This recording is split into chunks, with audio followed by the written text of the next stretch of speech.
All right, what's going on, Jay? How you doing? What's going on? Can you hear me? I can. Can you hear me better now? I can. Yeah, okay, I figured it. I could tell something was off when I went to go look at it. But what's going on? Not much, man. Excited to talk some football. Yeah. There's been news that's been coming out. It feels like every day since Sunday about like injuries and just like kind of like big stuff to talk about. So definitely a lot for us to touch on today.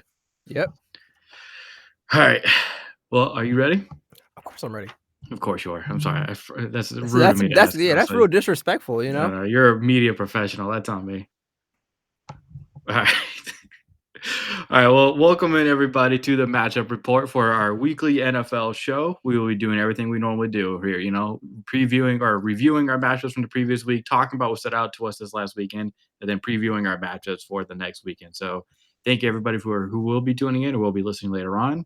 But Jay, let's get started, man. What would your game of the week? So my game of the week was Buccaneers Bills, Mhm. which for both teams they were coming off of losses. The Bills had the worst loss definitely in Miami, but I think there was a bit more optimism about the Bucks. Is just like it's just being like, all right, you're kind of still getting healthy. You're still trying to figure things out after a bunch of injuries. Like things will be good. Yeah. And then we also talked about the Bills just kind of playing to like they play to their opponents and like the competition level of their opponents. We saw that in Miami game where it's like you let them hang around too long and then you lose the game. Or let them hang around. The Dolphins just jumped out on top of them in that game. But this game was kind of the exact opposite, where it was like, all right, like you're seeing Josh Allen play at the MVP Josh Allen level. Granted, he still had 2 interceptions, but 6 total touchdowns. Like it completely cancels it out. Yeah. And then even the Bills defense, still allowed 32 points. But still, like I think the biggest thing I got from this game is that Baker Mayfield isn't the MVP candidate I think we thought he was to start the season, which is like things ebb and flow. And the whole point of the season is that it's about consistency. And I think like right now, Baker Mayfield hasn't shown consistency, which is why his name has really fallen out of the MVP talks this year. Yeah, and I mean, to be fair, his team has been dealing with a bunch of injuries. Like they've had, I mean, obviously the receiver stuff all year. They've been relying on a rookie to be their best guy. I mean, not it shouldn't be too surprising that Buka has, started out the way he has. But I mean, no Mike Evans, Chris Godwin was there for like a game or two. No McMillan, who we talked about last week, or like we kind of forget that he's also a part of this team. And Bucky Irving's been injured. The interior of their line's been injured. So it's like there has been a lot going on. But even then, with all that going on, Baker Mayfield was performing really well.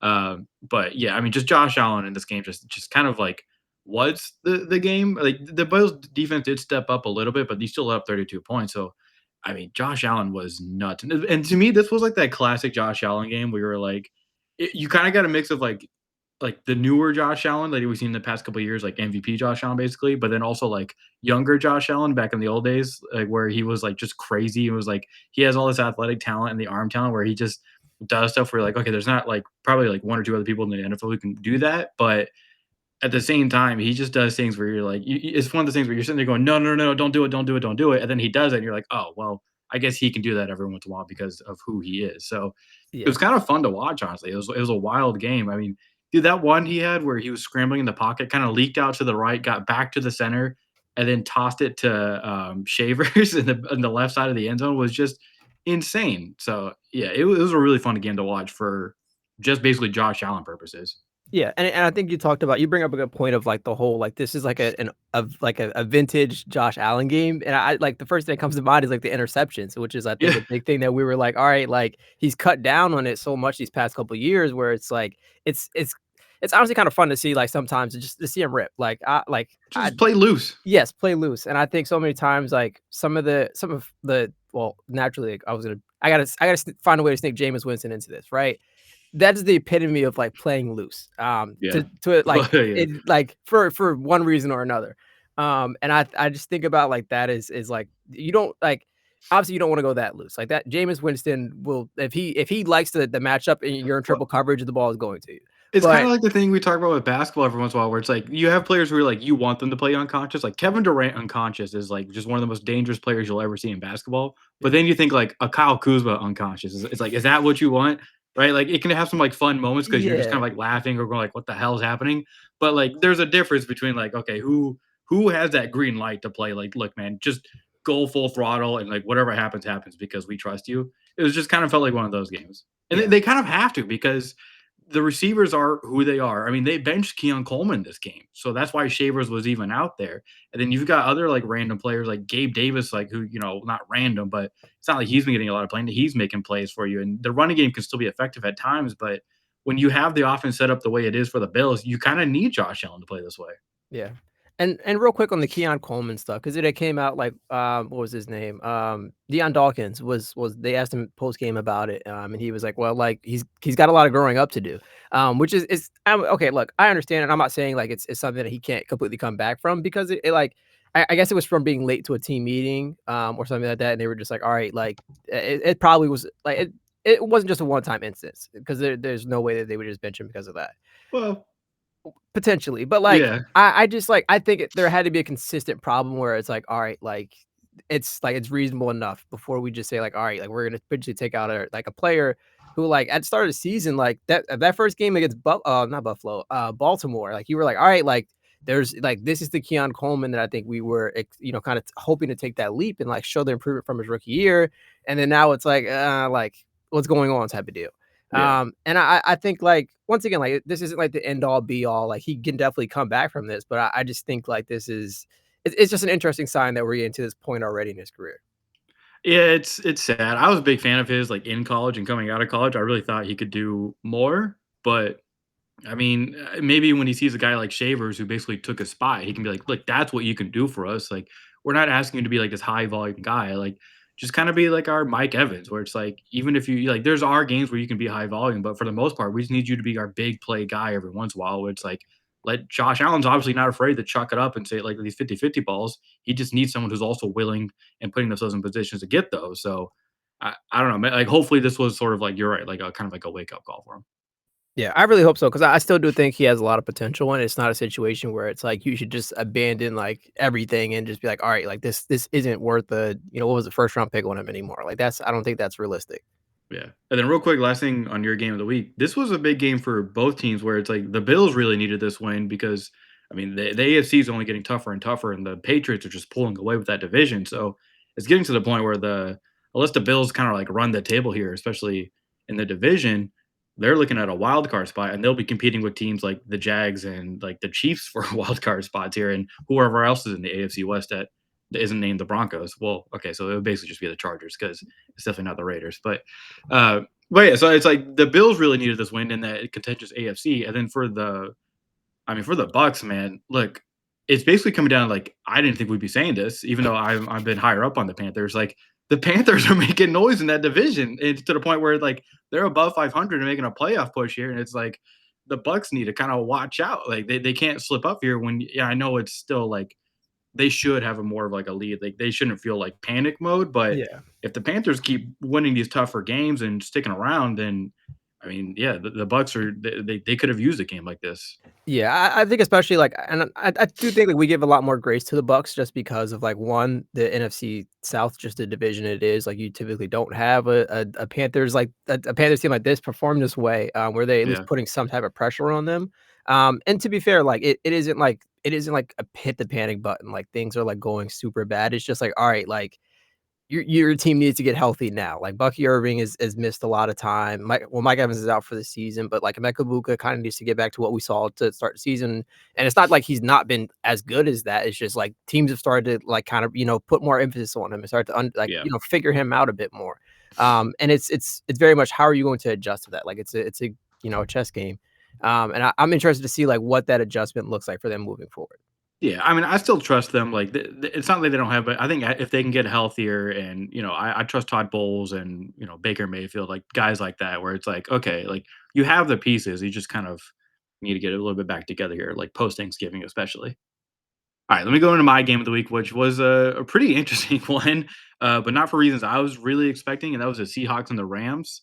I mean, first thing, man, like shout out to the Rams defense in this one. They really, really held their own to get what has been one of the most explosive offenses in the league so far this year with the Seahawks. And Sam Darnold had I guess what you would call a classic Sam Darnold kinda game where he's seeing ghosts, like, and there all the memes came out after this game. It's like, "Oh, like, Josh or, Sam Darnold was haunted this game," and it's like, "Okay, like, I get it," but, I mean, 4 interceptions, and now that's his 3rd game with 4 interceptions, I think it is, and he had 0 touchdowns in this game. But look, I mean, I'm not gonna and you and I have talked about, like, since the beginning of the season and throughout the season that, like, Sam Darnold was really impressive for the Vikings for most of the season, and he's been really impressive with the Seahawks now for most of the season. And we just talked about, like, can you stay consistent as Sam Darnold, and can you get to the playoffs and perform there? We saw with the Vikings once they got to the playoffs, he kind of had a game like he just had this last week, where it was like it wasn't that bad, but it was bad enough that you were like, oh well, maybe you do question signing him for some money, and that maybe that's part of the reason why he didn't stick around. And of course, there's the JJ McCarthy stuff, which they may be regretting now, but I mean, yeah, this was just one of those games where I think you're just gonna get this sometimes with Sam Darnold, especially when I went back on film and all 22, looked at all the interceptions he threw, and it was like there was if it wasn't pressure in his face, it was like his own old lineman basically being pushed into his lap or falling at his feet. So it just he was really made uncomfortable this game by the Rams. I mean, they did a really good job of it. I mean, bringing Jared Verse off of stunts for like a delayed blitz where he's just screaming down the middle for one of the interceptions. Cam Kitchens had 2 interceptions this game, the young safety for the Rams. I think it's from USC actually, but uh, he had a couple interceptions this game. Which, by the way, I think he has like, I think it's like I think it's 6. I almost said it. He has like 6 around there interceptions for his career, and I think 4 of them are on the Seahawks. So it's like, and he's only in year 2 of his career. So I don't know what Seattle ever did to Cam Kitchens, but he clearly does not like them. But I mean, he made great plays where he kind of baited Sam Darnold at least on one of them, and then the very last interception Sam Darnold threw, it was just he tried to do like a jump pass and threw it towards someone's like shins, and it got picked off. And it's like, all right, man, if that's what we're doing with this offense, then we're just may as well like wrap it up. And I mean, a good thing for and if you look at the box score, and then you think like, oh, the Seahawks defense has been amazing this year. Like, what happened here? Really, the Rams did like kind of won this game in the first quarter where they got off to a quick start, got a couple touchdowns. I mean, but other than that, the Seahawks defense, I think, actually still played really well for like 3 quarters of the game. And I mean, Devontae Adams only had 1 catch for 1 yard for 1 touchdown. So it's like you held him to that. Puka had like kind of like a regular, but like I would say kind of like a below average game for a Puka, honestly. But Kyron Williams was able to pop off for a couple big plays, and that was really just all the Rams needed because their defense was able to just put a cap on what has been a really good offense for the Seahawks. So, but what's really cool about this is they play each other again in like a couple weeks, so we get to see that rematch pretty quickly, and that I think will have like even bigger implications now than this game had because it really is coming down to these 2 teams for the division. Yeah. Yeah, I wanted to fact check you on the Cam Kitchens thing. He went to Miami. But yes, he does Oh, have yeah, yeah. 4 interceptions on his career. Oh no, 4 interceptions that are just Seattle alone. And Got it. he had 4 all of last year. Good So God. 2 other ones that were against New England and Arizona. Yeah. So yeah, that's insane. But I do think like you mentioned, I think this is just like it's unfortunate that you have to say like, "Oh, you just gotta get a game out of a game like this from Sam Darnold every once in a while." But I do think like that's just it's become the case now. And I think like I think from the Seattle perspective, you're looking at this and saying like, "All right, like let's just make sure that this is just a one-time thing. Let's just Yeah. make sure Throw it that away. Yeah. yes, Just yeah. throw it away and be like, all right, like it happened. What can we adjust? What can we move forward with and pretend like this isn't a big deal? Because it really doesn't have to be. And I think that like Mm. a lot of the stuff with last year that went wrong was like it was postseason. And I think like as you're and this is like a key point where it's like you're starting to potentially see some teams like be like all right like we're gonna lock up the division, we're gonna lock up at least a playoff spot. Like you need to build consistency going into the playoffs. And I think Sam Darnold is someone who, after last year's playoffs, you're like, all right, like we need to see the consistency from you down this stretch now to not only close out a playoff spot, but to, like show that like this year is going to be different, especially with the weapons that you have on offense and even your defense is looking so good. Like this isn't like you're just kind of hoping like, all right, like you just readjust and get things going. Yeah, and they did lose their really good rookie guard in this one in Gray Zabel. Well, I'm not sure exactly what the injury timeline on him is, but you could tell when they lost him, that interior pressure was just consistent. It felt like all the pressure that came on Sam Darnold this game was from the interior. So, I mean, I mean, luckily they kind of have a get right game against the Titans this next week, so maybe you can shore up and just get some more confidence in your team and go back on a roll again. Because, like I said, this is like one game. This hasn't been something that's been like building with Sam Darnold, where you're seeing cracks here and there. It's like Sam Darnold's legitimately had like a very good season up to this point, to the point where like 3 weeks ago, where people were saying like, is he an MVP candidate? So it's not like this is like a panic button situation, like we said, or I mean, his teammates even after the game in the locker room, like Ernest Jones, were saying like this is our guy. We completely believe in him. Like this game is not like symbolic of what our team is or how we believe in. Like they all had his back immediately, so that was good to see. So it's not like an Eagle situation where I'm pretty sure if Jalen Hurts had a game like this, it would be full. Like it would be like 10 times worse. So because Yeah. they'd be like, oh well, we've seen this coming. It's like it's Sam Darnold. You just kind of expect to have a game like this every once in a while. You just hope it's not in the playoffs, in my opinion. Yeah, I think I'm kinda in the same boat with you where it's like, "All right, it happened, let's get it out the way, then keep looking forward to whatever's next." Okay. All right. So those were our games of the week for the last weekend. What was your unit matchup for this previous weekend?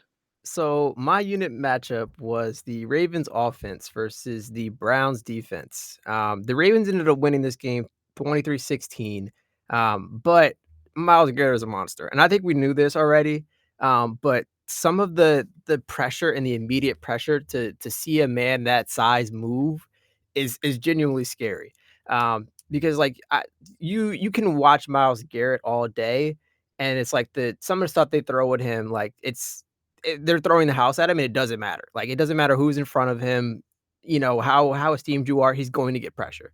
And I think this was especially a really interesting game to see because, like, the Ravens are, like, they've turned things around.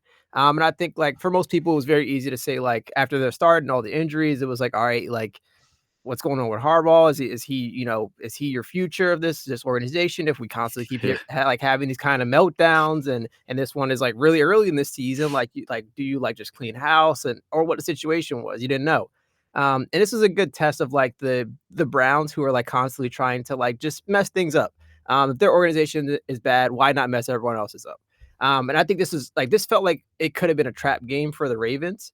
And when you have a Myles Garrett who finished with 4 sacks, 5 QB pressures, 5 tackles for losses, like it kind of fell into that area. But then you kind of add in once again the Browns offense tax into this. And things kind of get interesting from here because Dylan Gabriel gets knocked out in concussion protocol, and then we get to the Shador conversation. And I'll just say let's give him grace and patience because to be fair, it's this. I think it's the same thing with Dylan Gabriel that when he first started, it was like, all right, like didn't look good his first game. Let's see if he's able to adjust, make some changes, and what does his second game look like? And especially like for Shador, who like wasn't expecting to come into this game, like you have to kind of give him some grace in this because I think so. I saw so many people would be like, well, this is why he was on the bench, and it's like okay, like that's fair to say of someone who's kind of thrust into the game and is trying to figure things out. But like what difference is it going to make when we see him next week and he like actually has time to game plan it and like fully look at things and is expected to say like I know I'm running out there as the QB1 if the concussion protocol stuff is still happening with Dylan Gabriel. Like it just obviously there's people waiting on his downfall. And this was kind of one of those games where it's like you kind of see that. But then Yeah. back to the Browns defense again. You talked about him last week, but Carson Schwarzenegger, like he is looking like the defensive rookie of the year. And they even asked his teammates after the game, and they're like, "No, like that's he's for real. Like he's looking like an all pro, like for us." And I think that says something when this Browns offense has looked as good as it is, or the Browns defense has looked as good as it is, and is like, especially this game, like really kind of made Lamar uncomfortable. Yeah, and that's a great sign for their future too. When you have JOK is out this season, so you get him back next season with this new young stud linebacker, and it's like, okay, cool. That's just another great piece for this Browns defense to have. But again, none of it matters when your offense is what it is. But I mean, just real quick again, like I feel like I talk about him every week now, but yeah, Miles Garrett is just he's insane. I don't know what you do. Like he had 6 pressures and 4 sacks.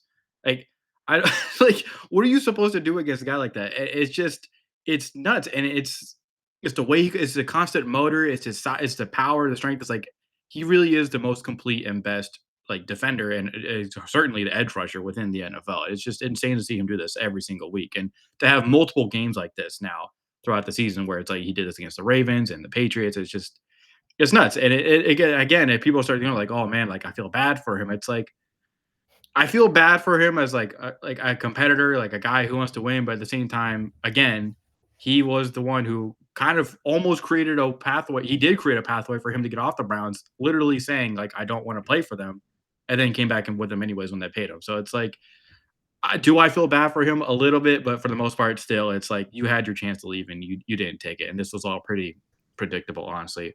And then real quick with Shador, I'm completely with you and everyone else who's saying like, yeah, like we need to give him some grace. He has basically had like the least amount of starting reps you can get, like practice with the ones, like all of that stuff. So even his center after the game was talking about like we had to go after a halftime to like take extra time to like learn his cadence because we didn't know when like his cadence and his rhythm and when he like to snap the ball and all of those things. So the fact that like that's your starting point with that, where your center doesn't even know like exactly when to snap the ball because this guy has zero reps with you to go from there. But there are still some things that, and these are things that coming out of college that you knew he needed to work on. But a lot of times you can only work on these things through reps, and part of that is, dude, it's one thing that is really annoys me about like one of the biggest things that really I think holds him back is the way he takes sacks, and that's where it's like whenever he tries to escape, there's never any stepping up or like sometimes try to like leak out to the side and roll out, but most times he's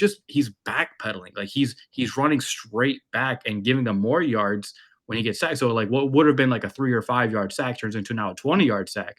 That was a big problem of his in Colorado. Of course, he had like the worst O line ever, but now we're seeing that in the NFL as well. And when you're going up against like NFL level edge rushers, and he's about to go up against Max Crosby this next weekend against the Raiders, who they don't have a great defense, but they have Max Crosby, who I'm sure is looking forward to just chasing this guy, into the backfield. And if he's going to keep doing that, then guys like that are just going to take advantage. So maybe, hopefully, we see him work on those things as he continues to have to start here because Jalen Graves is going to be out this next week. But yeah, it wasn't encouraging, but it was also one of those things where it's like you can kind of understand why. Yeah, and, like, in we've talked about the Browns being a bad organization, and they have continued this entire Terrible. They're season not just to bad, they're a yes. terrible organization. They've consistently put Shador in bad situations, and then it feels like a see look like why see why he didn't succeed, and it's like you didn't give him any opportunity, whether it was reps or like even the way they talk about him in the media and everything, and it's like you've set this up to basically fail so you can look back and say like, see, this is why we shouldn't have, wasted this draft pick on him. And when you have like that, and I'll get to this later because it's maybe it's one of my matchups for next week, but I this Browns defense is looking good. Yeah, yeah, okay, so alright, that preview is gonna kill me later, isn't it? But, alright, let's move on to my unit matchup for now. So I had, and I actually think this ended up being a really good one, the Jags offensive line against the Chargers D line. This was a game we were talking about where I was like, look, the Jags O line and the Jags offense in general, the beginning of the season really got off to a hot start. They were running the ball really well. They had some like signature wins against teams like the Chiefs. The Chargers had a really good start to the season, have all these injuries, but their defense up to this point has still been like a top 10 defense, kind of like what we saw last year, where they're able to stop certain teams with their zone coverage and they're able to get some pressure with Khalil Mack and Tua Below, like guys like that. And I just, it's, it had like I said, the Chargers offense is screwing them over, kind of like how the Browns do in a way because they just have no O line. But yeah, the Jags O line this game actually stepped up pretty damn well. I think Trevor Lawrence. Let me see here. He had only 7 pressures on him this entire game. They ended up winning 35-6. Yeah, Trevor Lawrence had 7 pressures on him all game, 0 sacks on him. He was dealing. I thought Trevor Lawrence had a fantastic game. He had the interception he had was like basically the only bad throw that he had. So I just, and he I mean the running attack in this game too. The O line really like got that game going because you had 2 different guys run for 74 plus and a touchdown between Tootin and Etienne, and it was their best game so far this season when it comes to like running success rate when you're looking at EPA and things like that. So just across the board, this was a fantastic performance from the offense, but it all started with the O line giving Trevor Lawrence time to deal to guys like Jacoby Myers, who had a good game. And he was spreading the ball around to like 6, 7, 8 different guys there.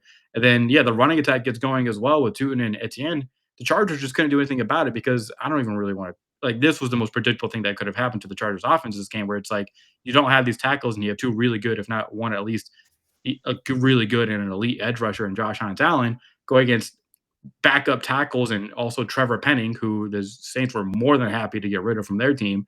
It was just this was going to happen to Herbert. And again, people are going to start to have questions about Herbert, but this is going to be one of the seasons where like I'm like I don't blame Herbert for any of this. I mean, Trey Lance had to take snaps in this game because they just couldn't get anything going and they just got blown out. So, but the Chargers are still the 6th seed. But this was a huge game for the Jaguars out of the way because they stay within the right now. They're still in the playoffs if it were the season were to end today. So this was a huge win for them. Their division's getting obviously tough with the Colts there, so they're really fighting for a wild card spot and a win against a Chargers now and also the Chiefs. That's huge for them now going towards the postseason. Yeah, I'll talk more about the Chargers offense. Justin Herbert was 10 for 18 with 81 yards and an interception. And obviously a lot of credit of that still like goes out to the Jaguars defensive line because of the pressure they got. But at some point, like I still do think like, and I agree with you, this isn't like entirely like this is one of those games where it's like, all right, like it's really not on Herbert, but like at what point does it become like, all right, like we still need you to like try to, If it was a succeed in this. 50% pressure rate on Justin Herbert, which means every time he snapped the ball, you could flip a coin on whether or not he was going to get pressured. Yeah. And Right. my only point in all this is to say, like, someone, for example, like Quentin Johnston, who, like, we were seeing, like, I don't want to say crazy things, or crazy things by typical Quentin Johnston standards, to start the season, where we were like, "Who is this?" Like, he's probably a legend in Brazil because they think he's like the best wide Yeah. receiver we have in America. But since then, it's like he's had at least 2 games where it's just like 0 catches. And trust me, as someone who has him on the fantasy team, that one really I hurts. do too. I do Um, too. Yeah. so I just I wanna see consistency from the Chargers offense, and of course, that all starts with the offensive line, and it's like you really can't do too much with, both of your tackles on IR. So it's like it gets into like a you need to fix this, but like what else can you do to fix it at this point? So you can try and scheme around it, but it gets tough. Like you're running out of options at this point. So I just think it'll be interesting, especially when you look at the AFC and it's like none of us want to see the Chiefs in the in the playoffs, of course. So like as of right now, they're like on the bubble area, but both the Chargers and the Jaguars are in there, and I honestly like the Texans are another team to kind of keep an eye out for, especially just because of how good their defense has been. But I I want the Chargers to start winning games so we don't have to hear the Chiefs are in the playoffs, and I think that's fair for me to say. But I don't know how Yeah. realistic it is with this offensive line. I I get with you there, but at the same time, like if this is what the tackle situation is going to be for them going into the postseason, then I don't because then it's just going to be like a why are they even here kind of thing, and like I would rather see like the best competition Yeah, rather than just like okay who gets the free pass to just tee off on Justin Herbert in the first round. 'Cause I mean that's basically what it is, and it's like no fault of his own. Like he could throw the ball 1 second per drop back, and he would probably still get sacked like 3 times a game. Like that's yeah, just how bad it's been, man. You can see like the way he throws the ball now too. Like I wouldn't say he's back there panicked, but he's clearly only looking for certain people. Like anytime he ever throws it to Quentin Johnston, it is just like I'm just trying to throw it deep, like 25 plus yards down the field, and then anything else is in the slot to like Lad, Keenan, the tight end Granson, like wherever it is. So it's tough to watch, man, and part of that could be on the coaching staff, but again, you lose 2 all-pro tackles basically, and this is what's gonna happen. yeah. Alright, what was your player matchup of the week? My player matchup, I'll keep this one short because there really isn't too much to it. It was Ashton Genty versus Quinnen Williams, and it was like, all right, like we look at like the Cowboys defense as like a who are you playing this week and who needs to like who on our team needs to find rhythm. And I think like that was very easy to say. And kind of speaking of bad offensive lines, this was one of those. But I don't want to say like, all right, the Raiders offensive line was just like terrible, but it was. But I do think like when it comes to like, all right, was it good defensive line play or was it bad offensive line play? I think I give a bit more credit to the Cowboys with this one. And obviously they retooled their defensive line, especially. And Jerry Jones is like, we want to stop the run. This is a perfect example of how to build your roster to at least, stop the run. And to be fair, once again, Raiders offensive line is still bad, but I do give a lot more credit to the Cowboys in this instance where you hold Ashton Genty to 6 attempts for 7 yards. Um, Which is also, like, your boy Charles Kelly, that is, like, yeah. malpractice, like, Yes, what are we doing? absolutely. And they asked like Ashton Genty about it. He was like, I'm whoever's up there is calling plays. And once again, this is this is why I I will always hate Charles Kelly. But it wasn't and it wasn't just Ashton Genty. Like, of course, like you only giving him 6 carries is kind of crazy, especially like someone who like was touted as this like workhorse running back coming out of college. But it was just a run game as a whole where they had 12 rushing attempts for 27 yards. And to be fair, like you fall down to the especially late in the game, like they're down big to the Cowboys, but like that entire first half, like it was right. Like, you weren't right there, but like there was plenty of opportunities to at least get some offensive rhythm going, and a lot of that goals kind of fall on Geno Smith and how bad he's playing. I won't go deeper into that, but it's just it's not looking good for the Raiders, and I think this is a team that we both looked at as like could be fun this year with like a Brock Bowers with an Ashton Genty, but things just happen really quick. And Quentin Williams, like his first game for the Cowboys, 4 tackles, he had a sack and a half and 5 QB pressures. That's what you want from like this big piece for your defense moving forward. Is it enough for the Cowboys to make any noise? No, because they're the Cowboys. But I still think it was pretty impressive for the Cowboys defense, even if it is a bad opponent. Yeah, I mean, a win's a win, and this was a win for their defense. Honestly, like they played exceptionally well in this one. Quentin Williams, especially like for his debut for them, like this was or was this his first or second game with them? First, they were on a bye last week. That's right, yeah, yeah. Because I saw he had like five. It was his best game of the season so far with like the amount of pressures he had and everything. So like, he did a great job for them, which is exactly what you want when you spend what you had to do to get him. And then with the Raiders side, man, like the offensive line, everyone knew it was gonna be a problem here. Like you were just kind of hoping that like some of the small flashes you got from your younger alignment last year would like progress this year. Like you would see some of that, but everyone's basically either at the same level or worse than they were last year. And maybe that's partly because of Chip Kelly or whatever they're trying to do there. We always talk about offensive coordinators can do a better job at times of like scheming things and helping out your O line. Like we saw, that's why the Houston offensive coordinator got fired when he did, because it was like you have the worst O line in football and you're not doing anything to help them. But I I'm already starting to see obviously we've been looking at the offseason ahead for the Raiders for a few weeks now. I'm already seeing rumors or ideas being floated out about like Kyler Murray potentially joining this team next season or like someone like that. And I honestly wouldn't hate that. But at the end of the day, again, we talk about with rebuilding teams all the damn time. You have to work on your O line because if your O line is this bad as it is in Houston or in Oakland with Vegas, then everything else is just like you're starting off as a negative and you're trying to work your way up just to be like a plus in some kind of way.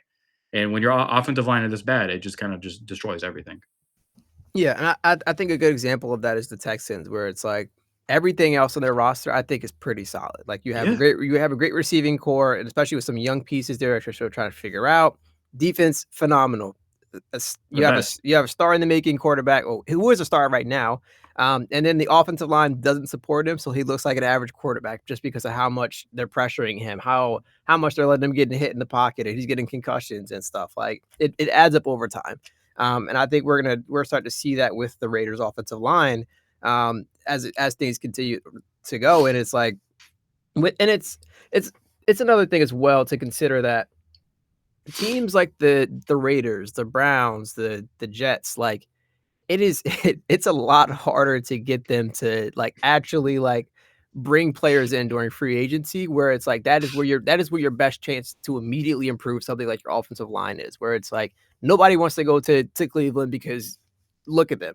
Nobody wants to go to, and even like a team like the Jets now, it's like I think they have definitely moved up a little bit in my mind, just with like how their coaching staff has kind of came in and built a new culture in a sense. Yeah. But even then, like I previously, like if you were to say like last year, like all right, like the Jets want you, you're like I'm not going to the Jets. Like why would I ruin my career there? And I think like that's kind of what I think you're having these conversations with about the Raiders. I told my roommate we weren't going to talk about the Jets too much because I feel like we're always picking on them. But it is funny too because you're talking about like not wanting to go there. You see what Michael Carter said after the Eagles game, his first Eagles game? No. He was like, "Yeah, it's pretty fun to win games." And it's like, oh, like it's just like such an indictment when like Like Sauce Gardner said the same thing when he won with the Colts. It's like it's fun to win. It's like, oh god. Yeah, and even like I don't know on a smaller, not a small level, but like on a similar level, not the Jets, but like Jalen Phillips talking about like this is the best moment of my life being traded He traded to the doubled down. Eagles. They're like, oh, like you have a pregnant like Yeah, somebody was fiance. like, You're literally like, aren't you like married or like like?" And it's funny, but so Yeah. I'm looking at the the projections right now for like the playoffs, and all the teams that we mentioned. There is no team that is technically eliminated from the playoffs. So the Jets and the Browns still have less than a 1% probability of it, but it is very possible. I don't even want to like and they always like do the oh like if this team wins and this team loses like you can get in or like a tie or just like I don't even want to see the line of threads that will lead to like if like you need so much to go right for the Browns to make the playoffs. I mean, it's But yeah, it's what funny. well, so then you compare them to teams that are just on the cusp of making the playoffs or like the last seed, like the Chiefs would be. The Chiefs basically like they can only lose maybe one more game the rest of the season, or they're not in, especially because of the losses that they have to other AFC opponents. I mean, So it's like, they have a 51% chance though. So it's like yeah. but it's like But if a team but like yeah, that, I'm saying, is like they basically have to run the table to win, then it's like, what are we looking at with like a team like the Browns? It's like, come on, like, yeah, yeah, statistically or technically speaking, there's a very small percentage, but they're eliminated. Like it's done. We're looking to the off season. yeah. Coaches could be fired, and we would be like, okay, yeah, It's funny because there's like 3 teams that are in the hunt, like or like, like on the bubble type of vibe where they're like, "All right, you're not in right now, but you could be." And it's the Texans, the Chiefs, and the Ravens, and every other team has a 1% or less chance. good god, yeah. I mean, hey, look, it's the AFC, man. It's tough. All right, let me get to my player matchup of the week because I think it's one. It'll lead into probably some stuff that we will talk about afterwards, anyway. So I had Cooper DeJean against Amon Ross St. Brown. Who's not a Uh, safety? huh? Who's not a safety? Who's not a safety? Yes, you're right. Yeah, he is a corner. He's proven that I think now I mean, since he got into since he started playing. Um, yeah, I mean, Amon Ross St. Brown. It wasn't just Cooper DeJean who was on him, but Cooper DeJean did a great job on him. Quinyon Mitchell did a great job on him, and surprisingly, Adoree Jackson did a great job on him. Who has a couple of weeks now, like he's stat together a couple like okay games. Like this is exactly what you wanted for the Eagles out of like your second corner. You're like, I don't need you to be like great. I just need you to be like a little like kind of like I just need you to be like solid. Like that's all I need you to be across from Cooper DeJean and Quinyon Mitchell and everything else going on this team now, especially with the D line. And that's what Dory Jackson was able to give you in this game. I mean, he had 11 matchups against St. Brown, and he only allowed one catch for 8 yards. So it's like great job, right? Like fantastic job. But overall, Amon-Ra St. Brown had 2 catches on the day for 42 yards, and like most of those came off of that one catch. So it's like it was his worst game probably of his career since he at least became a name in the NFL. And the Eagles defense really did just they were the story of this entire game. And part of that was like you shut down their best receiver, and Gibbs was able to do some stuff in this game. But outside of like a few explosive plays, the offense for the Lions in general was just shut down. And a part of that was because you were able to take away their best offensive weapon. Not only that, but and we talked about this for a little bit, is that like at what point does Dan Campbell's aggressiveness end up being his like the fault of like, just the downfall of the Lions?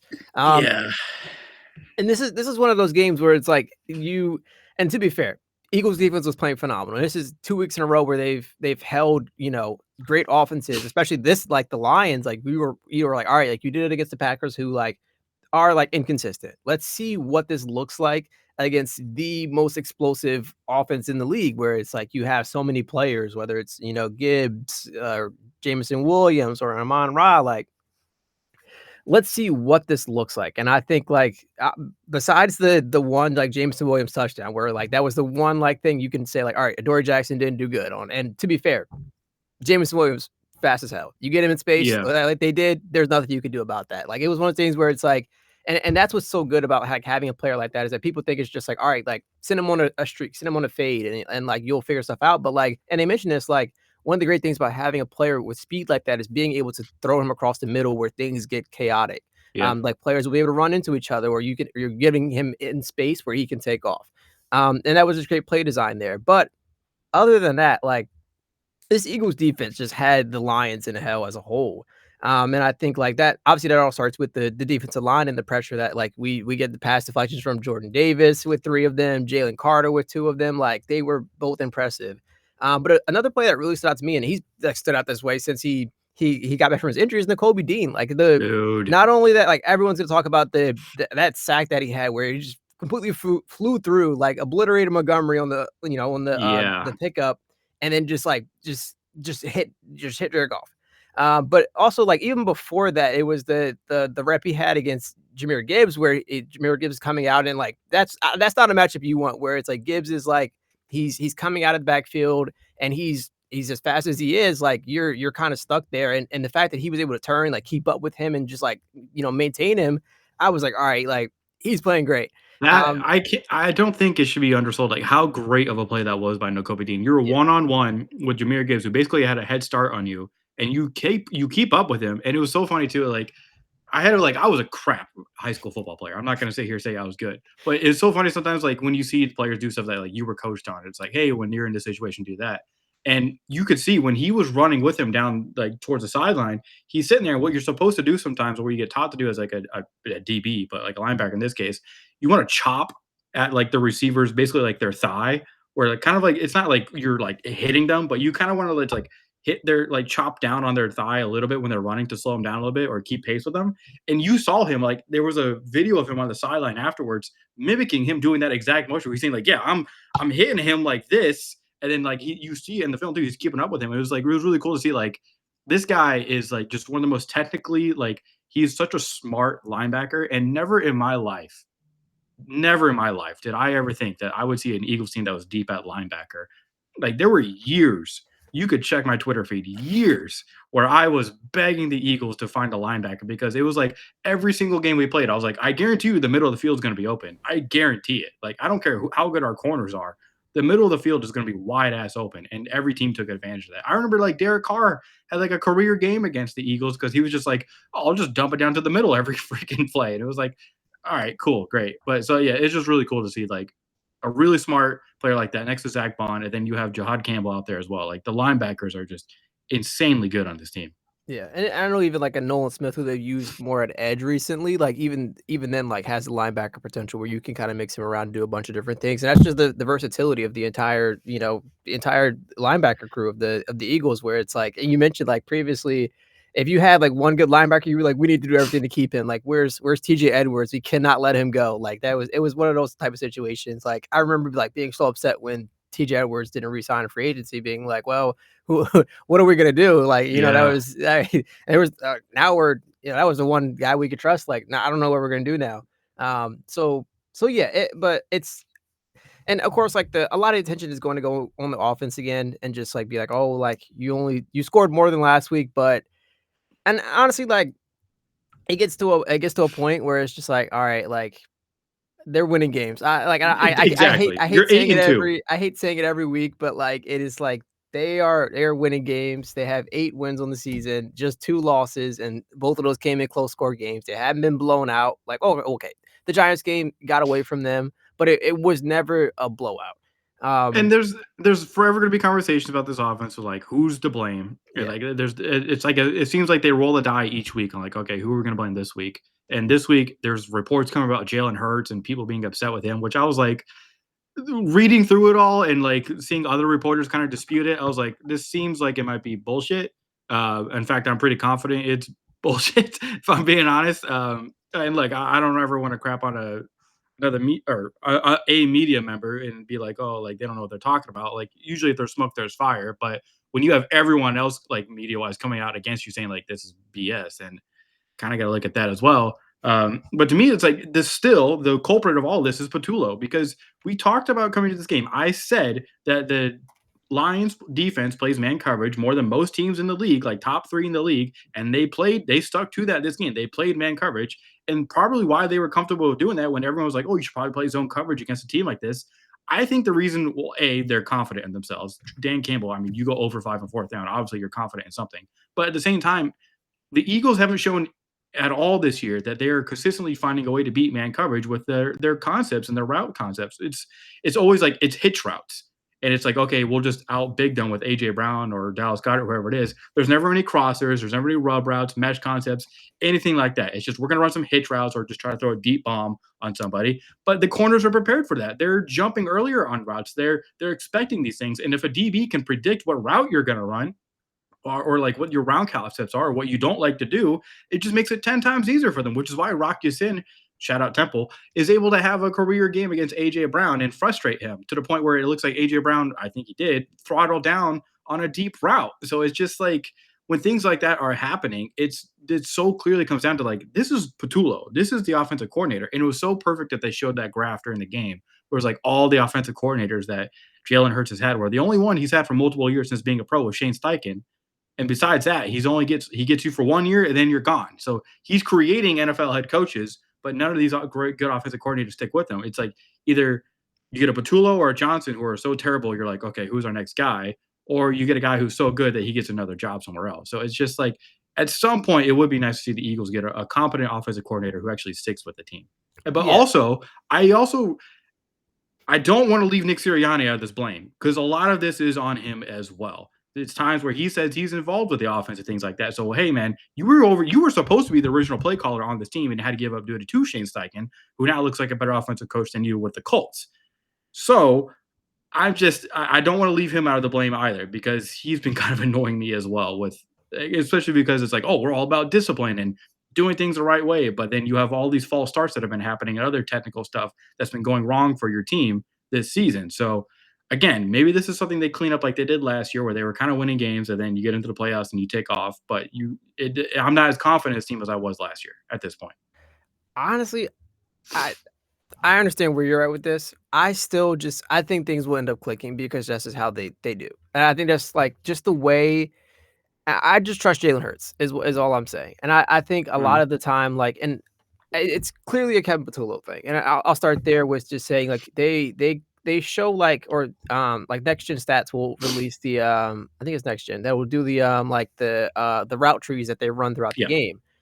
And I saw somebody break down like, all right, here's a 2023 AJ Brown like route tree, and then here's this year, and you're seeing a lot of like he's doing so much like movement around the field in 2023 and just like different routes and different concepts, and then you look at like this year and it's like, all right, like you mentioned, like hitch routes or just go routes, and there isn't a lot of creativity in the offense, so you can understand like why he's frustrated with being like, hey, like things are coming too predictable, and you could see that in just like everyone like is very accustomed to it. I'm Um, looking at his route chart right now, AJ Brown. It's it looks like 3 or 4 slants. You have 1 outbreaking route from the slot. You have basically what was a bubble screen and then go balls. That's it. Nothing over the middle. and I'll just talk about like I think it's just very clear now because and not even just the AJ Brown thing, but also the Devontae Smith thing, where it's like there was a couple of times throughout this game where Devontae Smith is running hitch routes and he's coming back and the defender is right on his hip because he knows what's happening. Like and that can throw the timing off of a Jalen Hurts who's like, all right, like I need to throw it further away from the defender because like he knows what's coming. So and I think like this was the first time in the season, or really in general, that you see like Jalen Hurts kind of just like be frustrated. I think like on the field where it's like you like, and even then like he's stoic, so it's like you don't really know. But it's like I think there was like a bit of just like frustration of being like, well, like this is what I'm is being called out of here. And I He think like said that after the game. yeah, I think like that's where I'm like, all right, like this is what's happening, and like but like my thing is right like at this point in the season where it's like you're 8-2, what do you do with Patullo? Because it's like you at this point, it's difficult to say like, all right, like he should keep going because if he gets caught in the streets of Philly, I don't think we'll ever see him again. But I just think that like if you're not gonna like, there has to be a plan in place. If you're like, hey, Patullo isn't our guy moving forward, we need to come up with something for the remainder of the season. What do you do? Because if Nick Well, what Sirianni you would takes hope over, that's what I'm saying. That's what you would hope to be able to do. yeah, We just saw the Lions do that, and it's not like and I'm like I'm not gonna sit here like Dan Campbell's actually been doing a decent job as a play caller since he took over this season. So, but the Eagles don't have that luxury, even though that's what they originally hired this dude to do. I almost said a Philly slang term there, but it's basically what you hired this DH to do. So I don't like. Yeah, so now he's just a CEO of your team. And look, I don't mean to make this a Nick Sirianni rant because look, he won the Super Bowl for the Eagles. He's done some things right, but there's always been certain things that's frustrated me about him, and it's always when because look, it's like you're good one season, you're your Super Bowl contenders one season, you look like you could be the next season, but then things fall apart because of decisions that you've made before and during the season as a head coach. And it seems like if Howie Roseman isn't picking your guys for you to come in as like your new coordinators or whatnot, because they've hired from within this time a guy that Nick Sirianni liked, it never goes well. Never. It never goes well when he's the one that seems like pulling most of the strings. And now you can't rely on him to call your game. And the guy who talks about being a CEO of your team as a head coach and being so like honing in on discipline, but your team has been doing undisciplined penalties, then what?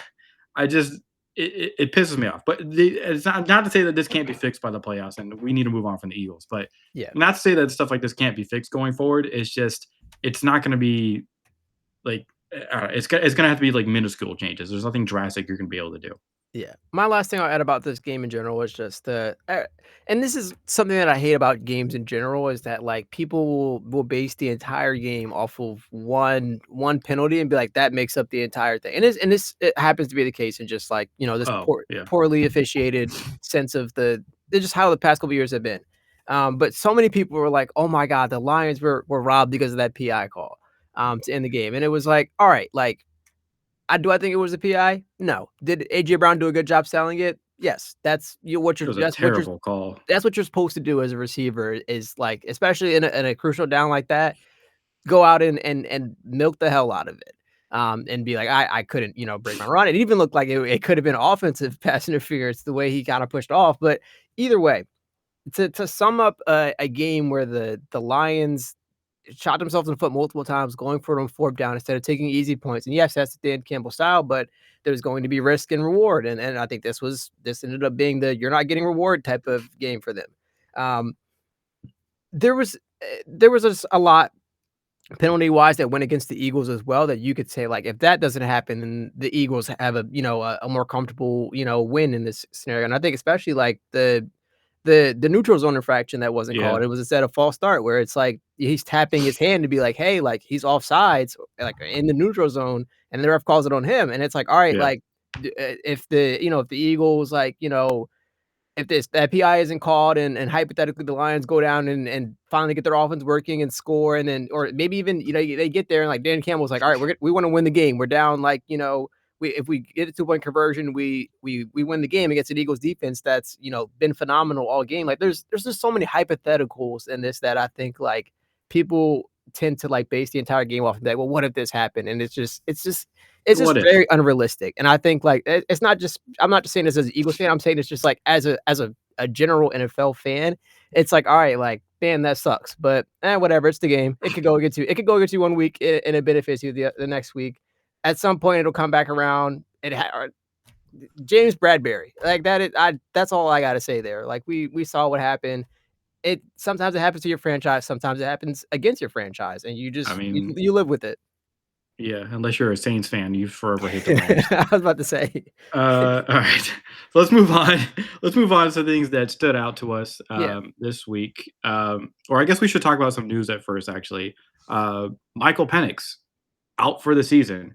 It initially was like a bone bruise thing, and now they're potentially saying like a partially torn ACL. But either way, it's Kirk Cousins' team again. This is weirdly like last season, but opposite where Kirk Cousins started for the season, and then Michael Penix came in and finished. I think he started the last 3 games, so it's like a little bit more. But again, man, and the whole Michael. First of all, Michael Penix was having a really good game before he got injured and went out here. Like they were winning when he went out. He had been having a good game against the Panthers, but Kirk Cousins comes in and inevitably, what happens with Kirk Cousins that we've seen the past 2 years happens where the offense isn't able to get to go as much, and they lose. But the whole Michael Penix thing is so frustrating, man, because coming out of college, you look at it like his college career where he had a transfer, he had all these injuries to his knees, like he's had ACL tears in the past, multiple, and he was an older guy coming out with injuries, so you're obviously worried about him. But the tape he had put on a Washington, it's like you're watching him, and it's like he's such a good thrower, man. It's like he can make any throw on the field. He was accurate, like when he got into rhythm. Like think about like those college playoff games that he had. Like there was stuff there where you're like, okay, if we can get this guy a clean pocket, we have what could be an elite thrower in the NFL if he can. But then it was like you have to give him a complete pocket, and you have to keep him healthy. And that hasn't really happened. Like, I mean, the pocket's been fine, but he hasn't been able to stay healthy. He's had multiple injuries since coming into the pros again. And this is another injury that's going to knock him out for a season. And so now you have to start asking with the Falcons, like, there's a lot of big questions to ask with the Falcons now. But the quarterback thing, what are you going to do going into the next season? Are you going to give him another chance for a full season? Because again, I don't even know if he started a full season amount of games yet. But also, you gave up that first round pick to the Rams, and now that first round pick is looking premium because you're not going to win your division. You're probably going to be third, if not fourth, in your division now. Yeah, wait, they're going to be like last in their division. Good lord. So your pick that you traded away to the Rams, who are looking like a Super Bowl contender, is now looking like a premium top 5 pick, but you don't have that anymore. And granted, you got 2 edge rushers out of it, but one of them who has been playing better than the other one, and the one that hasn't been playing as well is the one that you traded for with that first round pick. So the Falcons, this has been again a season of hell for them.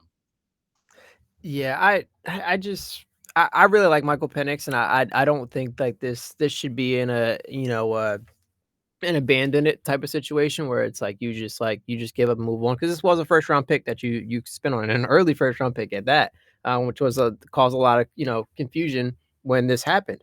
But I just the Falcons are in a weird place just in general. And I think like as the season goes on, I think we'll get a kind of clearer picture of like what exactly they're trying to do.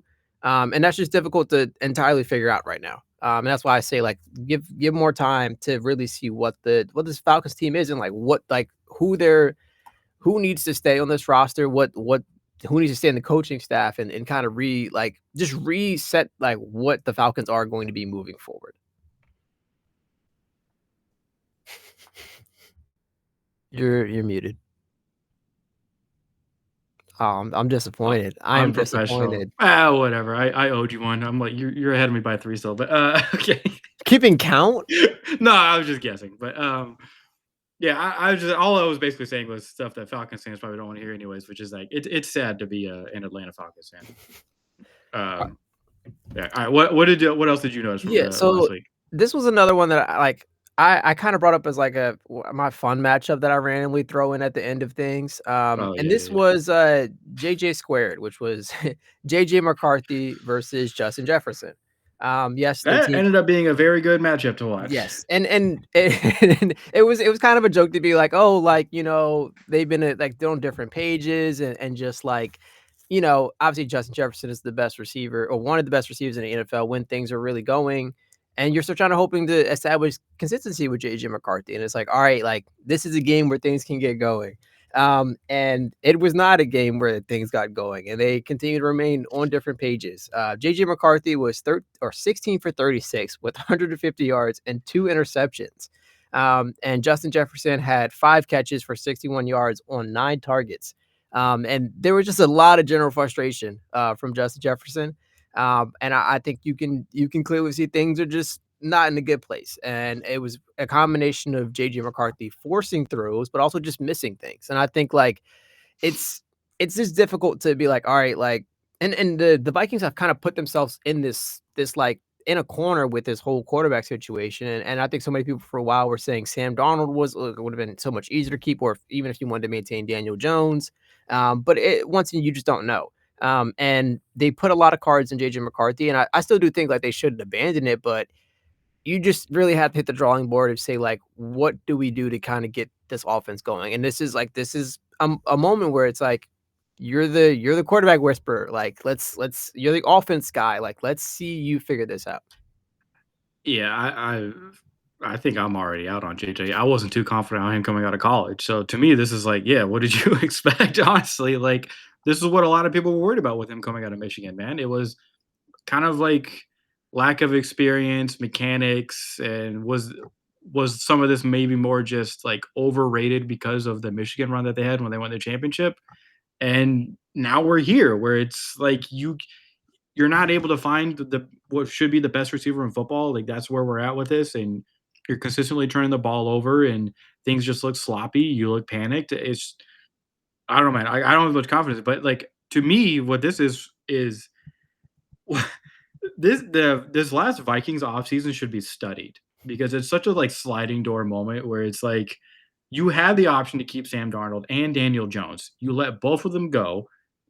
Daniel Jones has a completely like career revival, right, with the Colts to the point where they're one of the best teams within the AFC. Sam Darnold goes to the Seahawks. Granted, he just had the game he had, but up until then, he's been having an amazing season, just like he just had with you when you had him as your starting quarterback last year. And then there's also those moments like this last offseason where the reports were coming out that they weren't too sure about JJ McCarthy, that they were still maybe looking for a different older veteran quarterback to come in and start for them, where they were talking to Aaron Rodgers. And it was like, when stuff like that's coming, I was like, why? Like JJ is going to be healthy. Like, why wouldn't you go with a guy that you drafted like in the first round to be your guy going forward? I thought this was like the whole point. And then so when stuff like that starts to come out, you're kind of like, all right, this is weird. I don't understand. Like, it seems like the coaching staff wasn't too confident in him going into the year. And now all this stuff is going on. So it's like, I don't know what his future is going to be, man. Like, I think they should be looking for another quarterback going forward. Like, almost kind of like a Daniel Jones situation where it's like Anthony Richardson was supposed to be your guy that you were going to like hang your hat on going forward and develop and be patient with.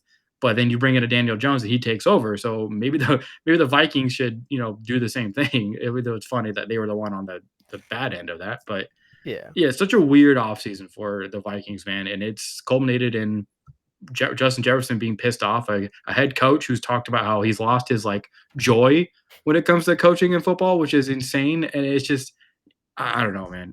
They're such a weird team and situation now.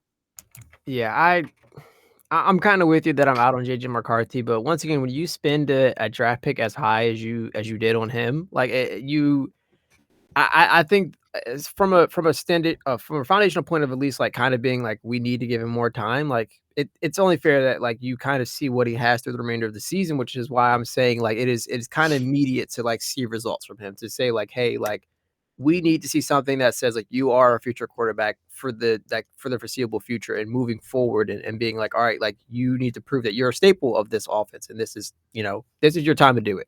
Yeah. Yeah, I mean, hey, we'll see. I mean, yeah, we're seeing career revivals all over the place with quarterbacks nowadays, so you never know.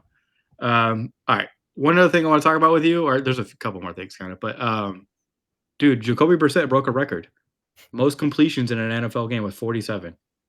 Who would have thought JJ McCarthy, or not JJ McCarthy, Jacoby Brissett would be the one to break that record, man? Probably as much as you would think JJ McCarthy would, honestly. But insane, man. Like, I mean, they lose, which is kind of sad. Like you break a record like that as a quarterback where you get almost 50 completions in a game and you lose because the Niners just kind of handled everything pretty well. But I don't know. There's not much I want to say about it because, like I said, it wasn't a losing effort, and it's kind of like a sad thing where it's like your name's gonna be in that record book, and then everyone's gonna go back and look at that game where you broke it, and it's like, oh, but you lost, like, and you didn't just lose, like you got your ass kicked. So I don't know. Just part of it's like shout out Jacoby Brissett.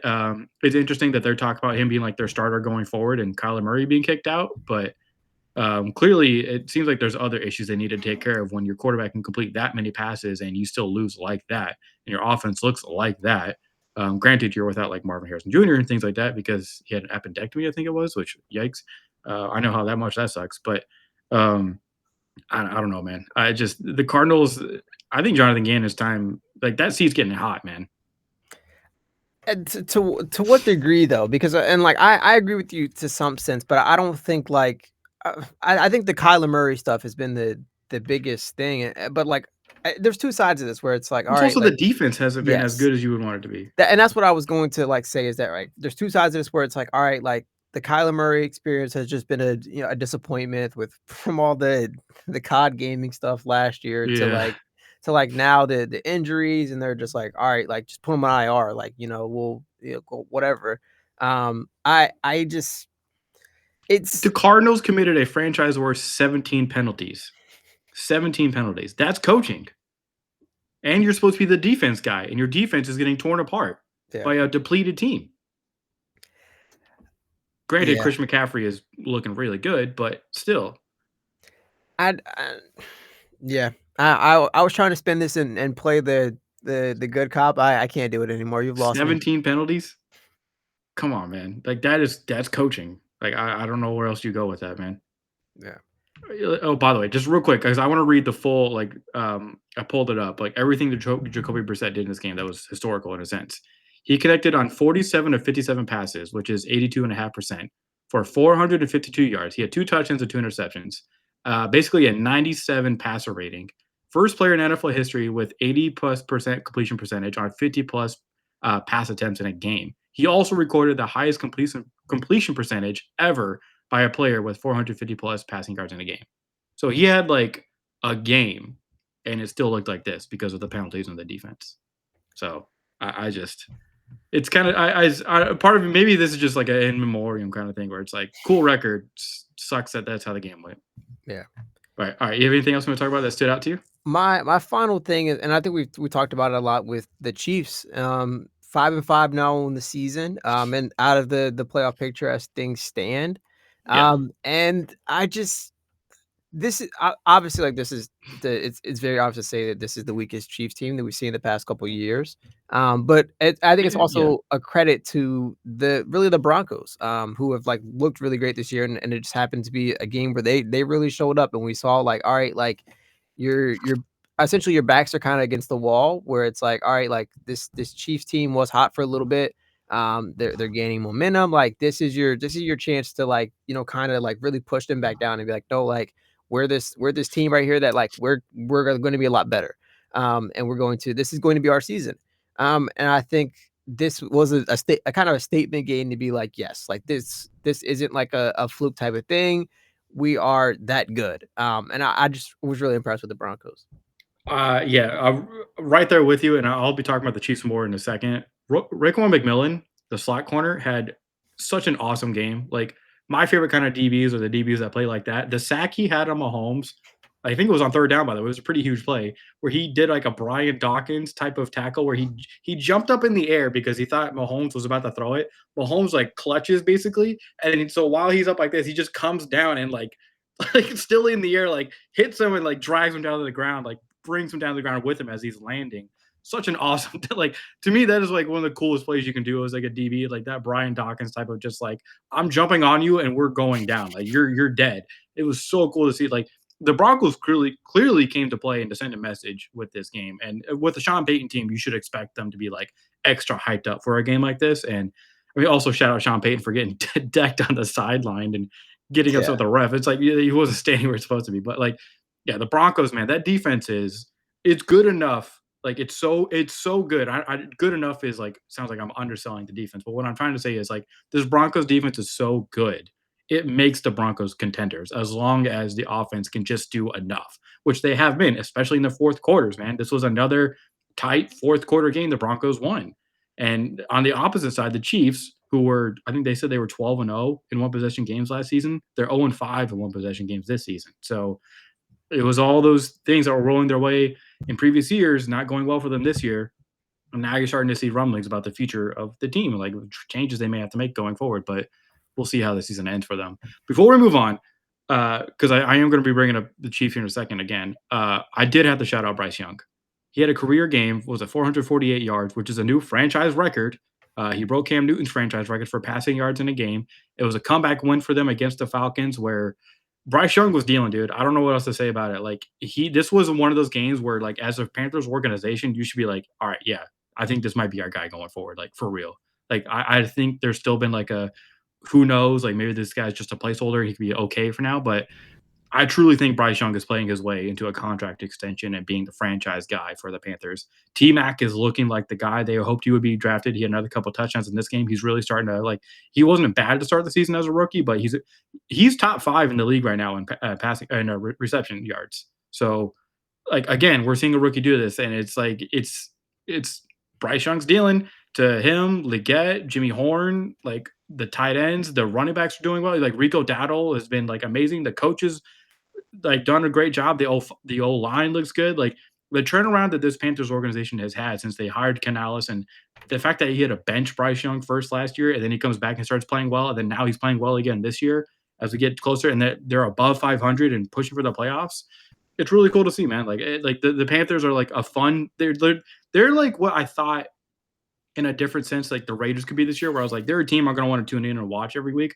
I thought it would be that with the Raiders because I'm like, okay, Gino's not going to be afraid to push the ball down the field, which has been a detriment for him this year. But then, like, you still had Brock Bowers and Ashton Genty and Max Crosby. I'm like, okay, this could be a fun team to watch. It hasn't been that way for them this year, but the Panthers have taken that spot for me where I'm like, Bryce Young is doing some really fun stuff as a quarterback, like making some like smart but also like crazy throws. T Mac is just like a really fun receiver to watch, and I don't know, man. Like I just wanted to shout him out real quick. Like you break a franchise record like that, it's like it should be known. Yeah. While we're on the moment of shout outs, we gotta shout out the Bears as well. 7-3, first in the NFC North, Oh, looking I was gonna good. talk about them again soon too. Don't Oh, worry, okay. I just want to say they've looked good, and Caleb Williams also looking good. dude. Yeah, I'm telling you, these fourth quarter wins, like he's nails. Like I don't want to say it. Like I don't care. Like he's not playing perfect games, but if you can get to the fourth quarter when it's close and just come through for your team time in and time out like this, that means something to your franchise and to your teammates. And he's shown that now consistently all season, where he just keeps coming back and winning in fourth quarters. He's done it like multiple weeks in a row, and it's yeah, I it's cool to see him and Ben Johnson now be leading that division. They're winning their division now. Yeah, But it's like I crazy said, when you look at that, and it's like Bears are 1, Packers are 2, and the Lions are actually out of the playoffs as of right now, like just out. So which by the way, shout out to us. I don't was it both of us or me? I don't know. I'm gonna say it's both of us.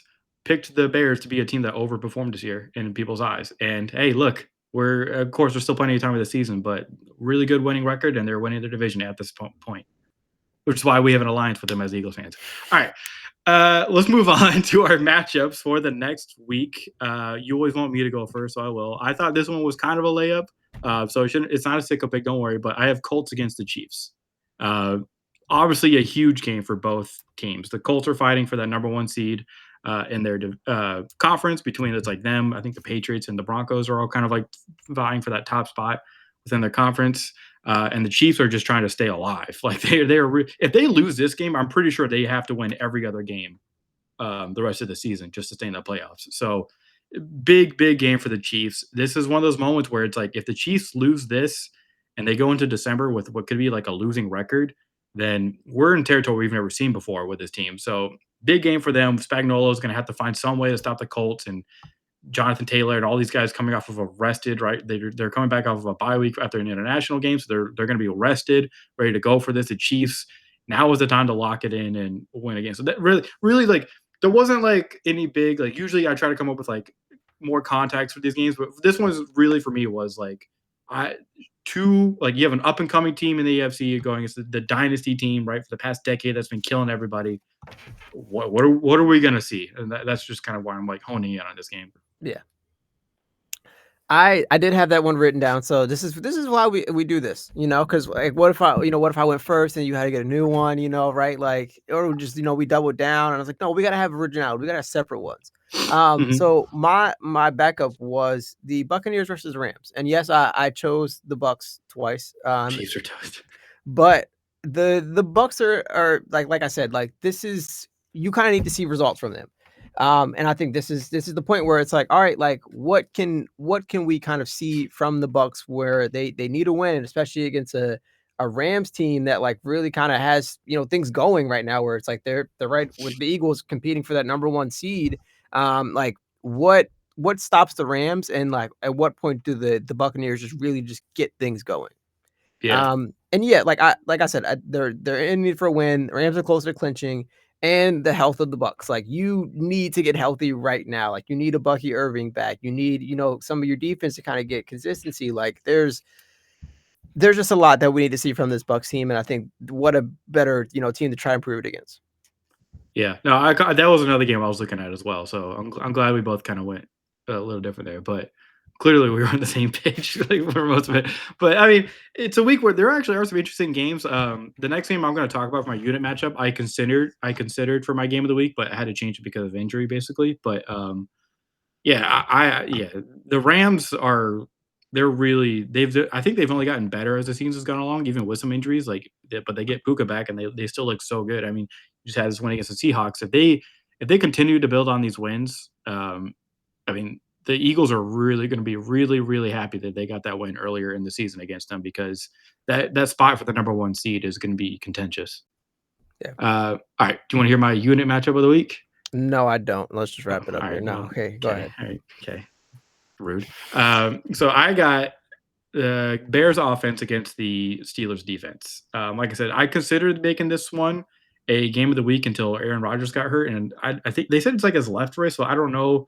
Like maybe he'll do that thing where he's like, I'm an old school quarterback, and I'm gonna. But my guess is that he's not going to be playing this week. Um, but I wanted to look at this because obviously these are two teams in the AFC or two teams within their conferences that are fighting for higher spots. Both teams are fighting also to keep a lead in their division now. The Steelers, and I think also these are two teams that we didn't really expect to be in these positions at this point of the season. Like maybe in the beginning of the season, like that first month is always weird. But going towards Thanksgiving, I didn't think we were sitting here saying like, yeah, the division leading Steelers and Bears are going to be facing off of against each other. So like you have Caleb Williams, this younger quarterback who's coming in, and he's had some like we just talked about, like the game-winning drives he's had and how they've been operating this offense. And they've been evolving as they've gone along too, right? Like Monangai is getting more touches for them as a younger player. Luther Burden, I think, finally took over that like wide receiver 3 spot for the Bears this last game, which is really cool to see. I want to see him get more action with them. Romo Dunze is having a great season for them, so it's like it's been cool to see Ben Johnson kind of like evolve this offense as it goes through. And then the Steelers defense, while they haven't been great this year, especially their passing offense, they're still able to at times to just find a way to like make the game winning plays, even if the numbers don't look great, right? Think about like Jalen Ramsey causing a force, like an incompletion to win a game. And, TJ Watt won a game from this year, making a play on defense. So it's like, while the numbers don't look great, they have been able to make plays when they need to make them at the end of games to win. So I just kind of want to see. And we're talking about a Bears offense that has had to come back and win a lot of games in the fourth quarter. So you have a team where you're relying on a young quarterback to win these games where you're coming from behind in the fourth quarter against a defense. While the numbers don't look great, they've been nails in the end, and they've been able to come through and make the game-winning plays. So I kind of want to see, like, I'm almost like hoping we get that kind of moment in the fourth quarter where it's like, Caleb Williams, can you do another game-winning drive? And like, I would love to see that, and maybe we'll see that because that's what it's come down to for these teams a lot this year. I didn't mean to What? bore you with that one. I'm sorry. There's just a couple times, it gets Yeah, later in the day, like the time zone thing kicks in, and like Tuesdays are long days for me. Either way, um, it's a good one. But okay, real quick, and uh-huh. I promise this is related. What team do you think has the statistical best rushing offense? Or if I was to be like, all right, like this team has the most rushing yards in NFL without looking it up, who do you think it is? I would think. Ooh, that's a good one. I would think it'd be somewhere between like randomly the Lions or not the Seahawks. Definitely not the Falcons. So I'm just gonna start naming teams out. Okay, so I would say Lions or Jaguars to throw a random one out there, but who is it? It is the Commanders.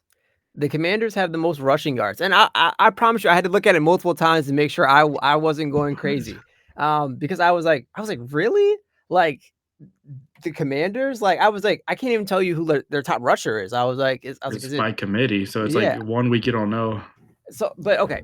All this to say, I went to go look at the numbers and I was like, oh, like I wonder where the Bills are rushing because I thought that's where it would be. And the Bills are second behind the Commanders, which is what I chose them for this matchup, which was the Bills running backs and the Texans linebackers. Is this Um, like total yards? Like what is this? total rushing yards. Okay. All right, because I looked at rushing yards per game. Yeah, yeah. I mean, the Commanders are still like top 5, but yeah. Yeah, it's still completely shocking. Yeah, Um, I would not expect that. yeah. But and even okay, even the Bears, like, yes, like they especially been better as of late, but Yeah. either way, it's crazy. Bills running backs versus Texans linebackers. I think it kind of Mm. goes without being said. Bills second best, second most rushing yards, and the Texans have the second best run defense, which only allowing 871 total yards, which is like basically the best because it's like five less or five more than the one in front of them. I believe it was Jacksonville. Mhm. But either way, there are two top teams for like either stopping the run or running the ball. And yes, that is the matchup right there. Texans linebackers, Bills running backs. I'm so glad you brought this up, and this is another we're every week now, it seems like we're starting to get to a point where it's like we're just, like, right next to each other, like, we're on the same page, but, like, looking at something different. Because my player matchup of the week is Josh Allen against himself because he's playing this defense. We just saw what he had to do against the Bucks defense where it was like, "Screw it, like, I'm just gonna take over and win this game." What is he gonna have to do against a Houston Texans defense, which is, in my mind, the best defense in the league, and statistically, the best defense in the league. So it's like, I don't like Josh Allen. His receivers are probably not going to be that open in this game. Like I don't know what that's going to happen. And then you just mentioned the rushing number, so it's like is James Cook gonna be able to pop off this game and help out Josh Allen, or is this gonna be another Josh Allen game where he's gonna get 3 rushing touchdowns? Which, by the way, another record we didn't talk about. Josh Allen, only quarterback in history, multiple 3 passing and 3 rushing touchdown games. We didn't mention that. And then, oh yeah, for Caleb Williams, I forgot to mention this too. That's a franchise record now for him for having 5 game-winning drives within a season. Um, but anyways, yeah. So that was why it was my player matchup of the week because I'm like, are we going to see the same Josh Allen we just saw? Is it going to be another thing where they're like, dude, just play loose, just go out there and make the plays because this defense is the best in the league. They played each other last year, remember, and that was not a great time for Josh Allen. That was one of his worst games of the season. It was like the Ravens and the Texans games where it's like he really got like hammered. And so like I want to see can he just come out of this game and say like screw this, I'm just going to take over. I'm going to be like we sometimes talk about like Josh Allen where we're like you don't always need to be that superhero. Like sometimes you can play more within the game and take those check downs, take the easy smart plays. But I think in this game, I want to see superhero Josh Allen. Like I want to see him have that like battle where he's talking to like a thing where it's like you got the guy on each shoulder. And they're like one's telling you like, no, take that check down. James Cook is right there. But then on the right shoulder, they're like Khalil Shakir is running a crossing route. If you could just make time for 1 second to scramble around, you might be able to chuck this ball across the field for 80 yards. Like I want to see that. Like that's why it was my player matchup. Yeah. So naturally I had 2, and I want to highlight both, even though I'm going to choose one. And it's something you talked about earlier it was T-Mac going off. Hell And yeah. so I was like, all right, like who is he playing against next? Like, and it's against the 49ers. And I was like, they're depleted. I want to see what that looks like and if he can Yeah. continue off of that. So that was one that I kind of highlighted. But the one I really want to see, it's George Pickens versus and once again, the Eagles Cowboys matchups are always weird, and especially what the defense will be, especially because you have CeeDee Lamb, who they like to move around and operate out of the slot and different type of things. So I kind of like I was like Quinyon because I think right Yeah. like if the Eagles, especially now that they're Adoree Jackson is playing good. At Well, okay. Okay, But by his standards, right? Like where I he's was playing like, average. yeah, I was like it's what you would expect, Yeah. but better. And so like I do think that like, and of course like Cooper DeJean or whatever it is they figure out like slot wise, but the facts say George Pickens is top 5 in receiving. He's actually second in receiving, which He's is kind of been crazy. popping off. And especially in a contract year, he's making himself some money. And yes, the George Pickens antics are still there. We're still seeing crazy stuff where he's running and jumping on the pole and everything. Or he's getting Um, benched the first drive of the game with CeeDee yeah, Lamb. that was a whole thing as well. And the last so when the Eagles and Cowboys first played the first game of the season, Mhm. obviously that was a very sloppy game. It was one of those games where it's It like was an Eagles game. yes, it was a game where it's like you're very clearly first game of the season and you are all figuring things out. And he only had 3 catches for 50 yards and 4 targets. So it's definitely like the way Quinyon Mitchell has been playing as like probably the best cornerback in the league. I really want to see how he kind of matches up with George Pickens, who's like basically felt like you can throw it in his air and he's going to make an impact. Oh yeah, he's got supreme confidence right now, man, and he should. He's been hooping, so Yeah. yeah, we'll see what happens there. And a lot of this also comes down as well to like if the Eagles defensive line can get pressure on Dak. And I think like this is something that like we can see it and it'll kind of reduce the impact of even if you do have Quinyon follow a George Pickens, like CeeDee Lamb is still there. Like this is either way that the Eagles receive or the Eagles DBs versus the Cowboys receivers could be a matchup in itself. Yeah, and the Cowboys need to get on it and get some wins because they're 4-5-1 right now, on the outside looking in for the playoffs. So as They good as their are offense has been, their defense has been just They killer. are very outside looking, and they have a 77% chance to make the playoffs. So I don't even know Good God. if it's Yeah, they have a +3 point differential right now. So they've only scored 3 more points than they've allowed on the season. So, yeah, I mean, their offense just has to carry them, and now this is maybe this is one of their biggest tests all season now going against an Eagles team that looks a lot different than they saw them last year, or at the first game of the season, where now you got Jalen Phillips and Nakobe Dean out there and a bit of a revamped secondary in a way, so and Makuba, who I think has been playing better, so this is gonna be a fun game to watch in general, but I do love that matchup because if you can take away one of those two guys between CD or George Pickens, or just lessen the impact that they have on the game, then we just saw what they did against Amon-Ra St. Brown and Jameson Williams. I think this is that's a good question actually. Uh, Amon-Ra and JMO or George Pickens and CD? I'm still going. I'm still going George Pickens and CD this year. I think Amon-Ra and Jameson. Okay, like there's two sides to this where it's like Amon-Ra Just throw and into them. Jameson. Yeah, Jameson Williams. They bring you different type of skill sets where it's like you know what you're getting from each one of them. George Pickens and CD Lamb. It doesn't matter. You can give them whatever and they'll make it work. And so I think I give them the edge because of that. Okay. No, yeah, yeah, I'm right there with you. Dude, looking at these point differentials, by the way, across the league is nuts. I'm not gonna get too nerdy with this right now, but yeah, the Rams, Seahawks, Colts, Jesus. Okay. Anything else you want to talk about for this next week of football?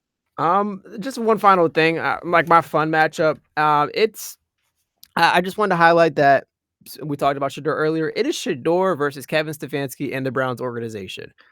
Because Yeah. and I literally wrote like self-explanatory because it really is. Like if you've seen just how things have kind of unfolded this, not even just this season, even the off season, Yeah. and like just how things have kind of gotten to this point where it's like, all right, like you essentially have Shador going up against the entire, Browns organization where it's like they've said things about him. Like he's just like he did the whole like miming thing where he just didn't say anything during the one interview. And this is like the one time where it's like, all right, like this is your chance. Like let's see it. You kind of have a week now to prepare against the Raiders, who we just saw what happened. We saw what Dak and the Cowboys did to them. Like this is I don't want to say it's an easy like game to go out there and perform at because like it's still like your first NFL game that you're fully starting, but I just want to see what the impact is and like how much the Browns are basically like sabotaging him as a whole, like leading up to this week because it'll be interesting. Yeah, and yeah, I agree with Brunson's burner here. Like, yeah, this will be the first week where he gets all the full starting reps. So hopefully, I mean, it's still only 1 week, like you said. So we'll see how much a difference that makes. But I mentioned earlier, man, Max Crosby is probably like, all right, let me just let some aggression out this game because the tackles with the Browns, and you gotta have a quarterback who loves to literally run backwards whenever Yeah. he's getting chased. So The way I define it as is like Shador Sanders takes a lot of Madden sacks. Like it feels like yeah, if you play Madden, like yeah, you like I realized like as a like when I was younger, I used to always do it too. You just realize you're back like 10 yards and then you get like third and long. So like yeah. it's a lot of Madden sacks.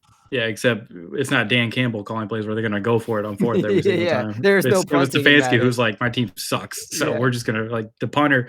I haven't seen who's punted the ball the most in the league, but I don't know who the Browns punter even is right now. But he should get a raise. Honestly, man, just for the cost it's gonna take for him to rehab his leg after this season. All right, that's it for me so far. Unless you got anything else. No, I need to see this punting stat now. That'll be the like who has the most punting yards. The least, of course, is the Colts. They didn't punt for like the first couple weeks. Actually, it's the Broncos have the most punting yards. The Browns are second, but the Broncos Well, have I mean, to more. be honest with the Broncos, that kind of makes sense. Their offense often doesn't come alive until the fourth quarter, and Yeah, it's yeah. So 300 more punting yards than the Browns, and the Eagles are fourth. So that that not where you want to be grouped at, but either way. hey, yeah, whatever. The Broncos find a way to win. The Browns don't. All right. Okay. Thank you everybody for listening to our weekly NFL show. We will be back again in a couple days to talk some NBA. Finally, I'm excited to talk some. It feels like we've got a lot to catch up on there, including half of the league stars being injured. But we'll get to that on Thursday. So until then, thank you everybody again for listening to our NFL weekly show. I've been Tyler Blankship. That's Jason Nieves. We'll see you all again soon.